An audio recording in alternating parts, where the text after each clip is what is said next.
Hi, So, good Genevieve. morning. Good Hi. morning. How Uh, are you? so I'm doing great. I just finished season 3, so I'm trying to contain myself because a lot happened. But going back earlier into the season, we saw that Kenny told Jade that Tian Chen really liked him. So, what impact did that death have on how Jade approached trying to solve the mystery of the town? Hmm, that's a great question. I think it gave it more urgency. Tian Chen was very special to Jade, and that it was a weird either, like I think about it sometimes. Was he projecting on Tian Chen that the feelings that he had about his grandmother, like all those things started to play together. And then when she's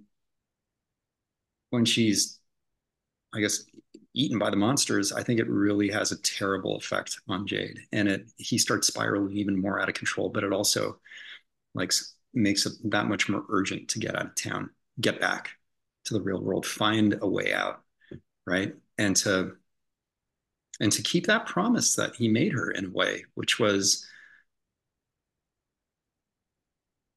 to never be forgotten, to get out of here and to take everybody with you, even the people we've lost. It was really beautiful to see a more vulnerable side of him as a character. But I have to ask, so Jade and Tabitha are beginning to work together more to try to solve this puzzle and mystery. So what sort of collaborative dialogue did you have with Catalina as you two embarked on this evolution of their relationship?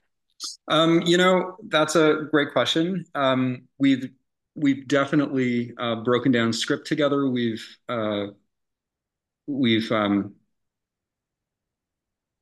but there is a sort of limit to what we can accomplish outside the scope of the scripts. Like we get them as we're filming them, so we don't really know what's happening, one or two episodes down the line. We're just dealing with what we have right now. So I'll, I'll tell you, like as much of a surprise as it was to you, it was to us as well, how the season ends.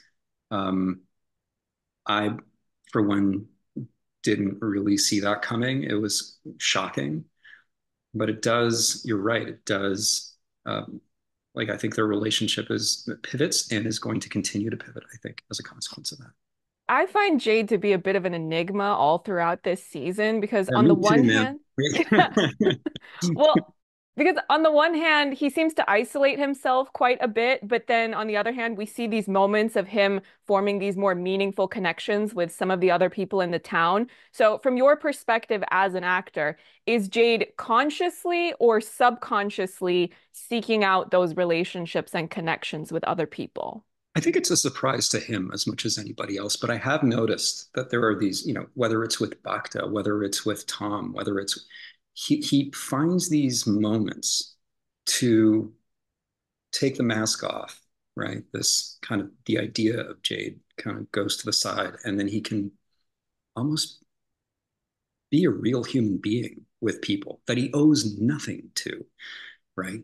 Tian Chen, another great example. And I thought about that too. I thought about it in season one or two where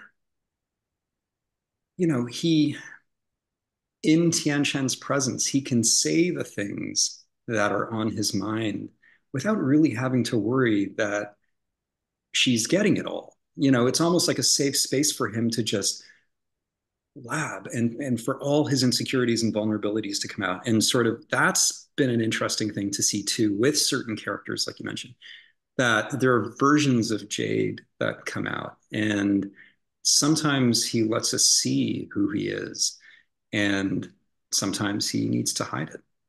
Mm-hmm. Mm-hmm. Well, if we get a season 4, I do hope you get to have these little moments of comedy as well, because just as an example, I really love the moment where he keeps swearing in front of Ethan. He's like, "Oh, sorry," but he still doesn't stop. He just keeps going on. So it's those Yeah. little moments like that that I think really make the character feel real and also not always just upset and stressed out all the time. Yeah, and that's a testament to John Griffith. I mean, he writes those moments in. They're perfect, and it's almost sort of like you don't expect it to be a funny moment, and then there it is, and it makes those scenes that much more compelling. I think you're right. It's like you can't be all serious all the time. You can't be like all manic all the time. I think there need to be moments of levity for sure. Yeah, no, definitely. And I can tell that Jade is a character with layers and layers that we're just going to keep peeling back. So again, I will reiterate, we need a season 4, and I hope that you and I get to speak again because I'm so intrigued to see how you will play Jade's evolution moving forward because my jaw was on the floor when I saw the season finale. So yeah, hopefully good things to come for him and by extension you. That's terrific. What a wonderful thing to say. Thank you. Thank you. Hi, Hi, Scott. It's nice how's to it see you going? again. We've spoken a couple of times Yes, during the season 2 press cycle, that's right. but I have to say, Victor's reunion with Henry is one of my favorite moments of this entire season. Thank you So, so can you share a bit about your process as an actor for conveying so many emotions using minimal dialogue and maybe any collaborative dialogue you had with Robert on how to play that scene of that reunion? Yeah, absolutely. Thank you. It was, I'm sure you can imagine, it was an exciting scene to do, and it was a pretty terrifying scene to do too because of that reason. But, um, uh, there were things that I was already working on with Victor at that point, and of course, we never know script to script what's going to come our way. So when that landed, I was like, okay. And what was beautiful about that, and you pointed this out, was that there's two lines of dialogue. That's it.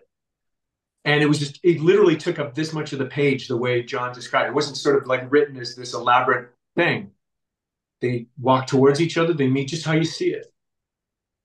And I think, I'd read it and I kind of put it down, and then I kind of did my own work, which is always trying to just find ways that I can somehow relate emotionally to that and what's going on. And then, it's sort of like this process of do the work, do the work, do the work, and then show up and just see, what's going to happen too. And with Robert, we had met. We'd actually shot one other little scene together that's early on in our story, but he and we connected. We decided we didn't have a lot to do with each other. And even that day, we didn't see each other even in between takes. We would just go off and stay apart. So we tried to create as much, to have that moment just be as raw and as real as it could be. And I'll just say this: I mean, for all the work that I did, and as nervous as you can be about doing that scene, every time I would walk into that moment, and I would look into Robert Joy's eyes, and he would just say my name. That's what did it to me every single time. And I think what I was just coming in with, I remember, is just, and a lot of what I've been talking about today is just Victor's, that moment is so loaded with, I think, was just so much. Victor's kind of coming into this moment and looking at this. There's a whole lifetime lost between these two people that you start to wonder that even with what Victor says, which what he says, is so loaded with, I think, guilt of how I failed him, you know? I think that's a big layer of that. So that definitely got me every single time, having to say that to him each time, we would do that. Yeah, thanks for bringing that scene up. It's a big milestone one for Victor this season for sure, and for Of him. course. Of course. So when Victor goes into the tunnels to try to find Jasper, one of the creatures tells him that if he keeps coming down there, one of these days they're going to make him stay. So in your imagination and understanding of Victor, Yeah. how often do you believe that he's going down there and for what reason? Well, you mean just in this particular instance, like I mean, I think that this is a first for Victor for sure, that he hasn't done this before. I mean, uh, I think that this is the exciting thing about the storyline this season is that, for Victor, it's like the tact becomes clear. I think it only becomes clearer once Henry arrives. And it's selfless at that point. Like it's like, I'm gonna go down, I'm gonna do this thing, whatever. I think it's a real moment of growth for Victor, that going down there and doing that. And yeah, that's a great moment when that happens and they say that. But as to whether Victor will go down there and do that again, I don't know. Well, I mean, there's loads more I could ask, but we have so little time together. But thank you as always. You always have really interesting insight into Victor, and he's one of my favorite characters in this massive Oh, ensemble.